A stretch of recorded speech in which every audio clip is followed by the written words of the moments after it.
په افریقا کې د ټپوسانو له 11 ډولونو څخه څه د پاسه نیمایي له ګواښ سره مخامخ دي. د کینیا طبیعت په نامه د چاپیریال ساتنې بنسټ په ختیځه افریقا کې دغه ځورونکی پرمختګ څارلی.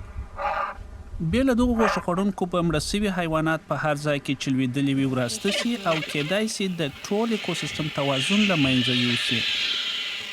Vultures are very much important in ټپوسان د پاک چاپیریال لپاره ډېر مهم دي. موږ هغو ته د طبیعت خبر کیندونکي وایو. هغوی طبیعت له لاشونو څخه پاکوي او په دې کار سره د ځینو ناروغیو لکه انټرکس یا سیال زخم او بوتولیزم د خپرېدو مخنیوی کوي. and all that. د ماسای دغه ډله د طبیعت کینیا په بنسټ کې د ټپوسانو په اصطلاح سفیران دي. هغوی کلیوالو ته پوهاوی ورکوي چې کله هغوی یوه مړه سوې غوا او یا هم بوزه په کیمیاوي موادو ککړوي تر څو هغه داړونکي حیوانات هم مړه شي چې د دوی رمې ګواښي، نو ورسره ټول غوښه خوړونکي حیوانات په زهرو ککړېږي چې په هغوی کې ټپوسان هم شامل دي.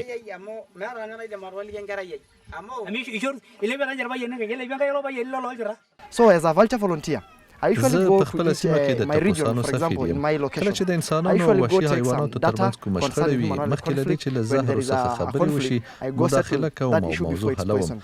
ځینې وخت د We مړه actually شوو sometimes حیواناتو take لاشونه the له ځانه carcasses سره of اخلو او یا those, یې لرې وړو. موږ له خلکو let's say سره killed خبرې animals کوو and we put او them هغوی ته aside قناعت ورکوو and چې you دغه can حیواناتو ته زهر ورنه actually کړي. talk to the owner of the animal not to poison it. Yeah. د دغه بنسټ لپاره د کلیوالي اتحادیو ملاتړ ډیر مهم دی. د یو کلي د ټولنې مرستیال موږ ته وویل چې د تالیک په سیمه کې د انسانانو او حیواناتو ترمنځ شخړه یوه دوامداره ستونزه ده. په کافي اندازه شخړه شته. حیوانات د زمریانو او پړانګانو لخوا وژل کیږي. انسانان هم د فیلانو، وحشي ګامیښو او زمریانو لخوا. دا موږ ته یو لوی چلنج دی او دا ډول پیښې هره ورځ رامنځته کیږي. خو بیا هم د دغو شخړو اصلي قربانیان ټپوسان دي. دا هغه څه دي چې نوموړی بنسټ یې غواړي واضح کړي. دغو له عذابه ډکو وژنو د مخنیوي په موخه د طبیعت کینیا بنسټ د مهرا له سیمې سره هم ګډ کار کوي. تر ټولو غټ چلنج د زهرو د ورکړې پیښې دي. موږ په عمومي ډول له اتحادیو څخه په دې اړه ډېر خبرونه نه ترلاسه کوو، ځکه چې هغوی پوهېږي چې دا یو جرم دی او په دې ډول ډېری پیښې نه ثبتېږي. خو هر څومره ډېرې پیښې چې ثبت سي په همهغه اندازه د مرغانو د ژغورلو چانس ډېرېږي. له همدې کبله مهمه ده چې تماس او ارتباط پر ځای وي.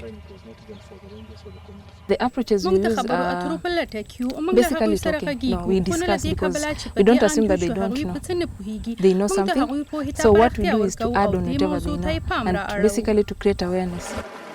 دغه پروګرام چې د برډ لایف انټرنیشنل لخوا هم ملاتړ کیږي په خاص ډول پر ختیځه افریقا باندې تمرکز کوي، ځکه چې هلته ټپوسان مرغان تر ټولو زیات د له منځه تلو له ګواښ سره مخامخ دي.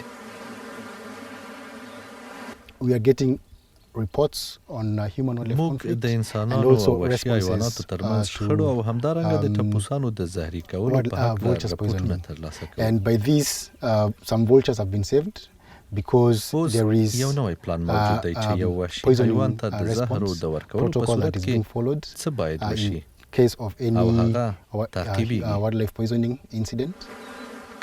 تیر کال یو نړیوال نوښت په دې هدف سره پیل شو چې په راتلونکو کلونو کې به په افریقا کې د ټپوسانو د مړینې کچه 50% راکښته کړي. خو د عملي کېدو په موخه سیمه ییزې اتحادیې باید مرسته ورسره وکړي.